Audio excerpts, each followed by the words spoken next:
अस्सलामु अलैकुम वरहमतुल्लाहि वबरकातुहू।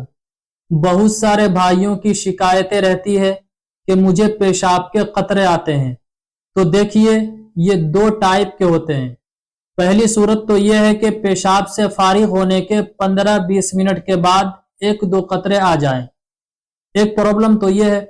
दूसरा प्रॉब्लम यह है कि लगातार पेशाब के कतरे टपकते रहते हैं, कोई भी टाइम खाली नहीं जाता है। तो इन दोनों प्रॉब्लम्स के अलग अलग मसले हैं। जिन भाइयों को टॉयलेट से बाहर निकलने के थोड़ी देर बाद, फॉर एग्जांपल 10 या 15 मिनट के बाद पेशाब के कतरे आए, पेशाब से फारिग होने के थोड़ी देर बाद एक दो कतरे आए, तो उन भाइयों के लिए मसला यह है कि अगर उन्होंने टॉयलेट से निकलकर वजू कर लिया है और उसके बाद कुछ कतरा निकले हैं तो वजू टूट जाएगा, दोबारा वजू कर ले। इसी तरह किसी भाई ने टॉयलेट से निकलकर वजू भी कर लिया और नमाज के लिए नियत भी बांध ली और नमाज के दौरान कुछ कतरे आए, तो उस भाई के लिए हुक्म यही है कि नमाज तोड़ दे और दोबारा वजू कर ले, फिर से दोबारा नमाज पढ़े। लेकिन नहाने की जरूरत नहीं है, सिर्फ वजू कर ले।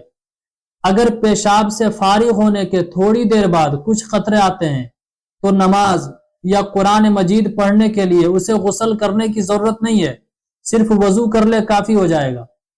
हाँ, कपड़े के जिस हिस्से पर वो कतरे लगे हों उस हिस्से को धो ले। इसी तरह जिस्म के जिस हिस्से पर कतरे लगे हों, फॉर एग्जाम्पल नाफ के नीचे, जांग के पास, टांग में अगर कुछ कतरे लग जाएं तो उस हिस्से को भी धो लें, गुस्ल की जरूरत नहीं है। कपड़े के जिस हिस्से पर लगे हों उस हिस्से को धो लें। इसी तरह जिस्म के जिस हिस्से पर लगे हों उस हिस्से को धो लें, और कपड़ा अगर चाहे तो चेंज भी कर लें और उसके बाद वजू कर लें। गुस्ल की बिल्कुल भी जरूरत नहीं है। ये पहला प्रॉब्लम था, तो इसका सॉल्यूशन निकल गया। बहुत सारे कंफ्यूजन में पड़ जाते हैं कि गुस्ल करें या फिर वजू से काम चल जाएगा। तो अच्छी तरह अपने माइंड में इस बात को बैठा लीजिए, इस डॉट को क्लियर कर लीजिए। नहाने की जरूरत नहीं है, सिर्फ वजू कर लें। नहाना कब फर्ज होता है? अगर आपने मेरी पहली वाली वीडियो नहीं देखी है तो अच्छी तरह आपको समझ में नहीं आएगी बातें। तो आपसे गुजारिश है कि जिन्होंने वो वीडियो नहीं देखी है कि गुस्ल करना कब फर्ज होता है, तो उस वीडियो को जरूर देखें।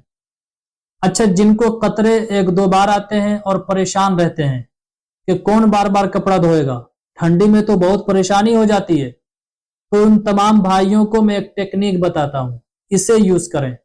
करेक्ट, थोड़ी सी रुई लें और अपने अंडरवियर में रख लें या शर्मगाह के जो सुराख होते हैं उस जगह रख लें।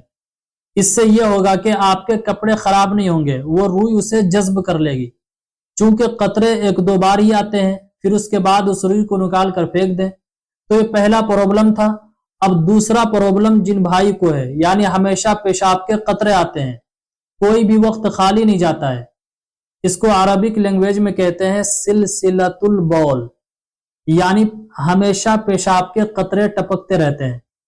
तो जिन भाइयों को ये प्रॉब्लम्स है, तो हमेशा पेशाब के कतरे उसे आते रहते हैं, कोई भी वक्त उनका खाली ही नहीं जाता है, तो उन भाइयों के लिए शरीयत ने ये सॉल्यूशन बताया है कि ये भाई हर नमाज के वक्त में एक मर्तबा वजू करेंगे। यानी जोहर की नमाज पढ़नी है तो एक मर्तबा वजू कर लें और नमाज पढ़ लें, चाहे जितने भी पेशाब के कतरे आए, नो प्रॉब्लम। चूंकि ऐसा शख्स शरीयत की नजर में माजूर है, तो ऐसे शख्स को शरीयत ने छूट दी है।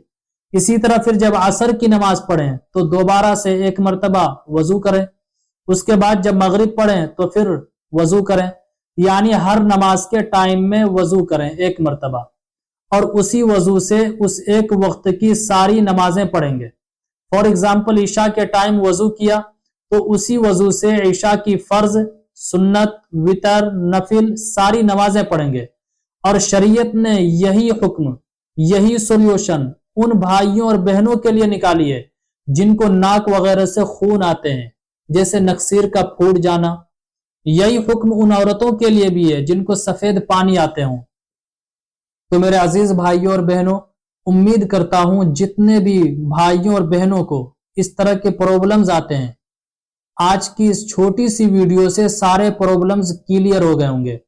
اس کے باوجود بھی اگر کچھ سمجھ میں نہیں آیا ہے یا کچھ پوچھنا ہے تو ہمیں ضرور کمنٹ کیجئے، میل کیجئے، انشاءاللہ ضرور ہیلپ کروں گا۔ اسی طرح مسائل کو سیکھیے، دوسروں کو سکھائیے، اس کلپ کو رشتہ داروں میں، دوست و احباب میں، گروپس میں زیادہ سے زیادہ شیئر کیجئے۔ دین کی بات ہے، دین کی بات کا پھیلانا صدقہ جاریہ ہے، بہت بڑا اجر اور ثواب کا کام ہے۔ السلام علیکم ورحمۃ اللہ وبرکاتہ۔ اسلامک اسکالر مفتی خضر حیات پارس منی کے آفیشیل چینل کو سبسکرائب کیجئے، جہاں پر ملیں گے آپ کو مفتی صاحب کے بیانات، اسلامک ہسٹری، شرعی مسائل اور بھی بہت کچھ سیکھنے کو۔ جزاک اللہ۔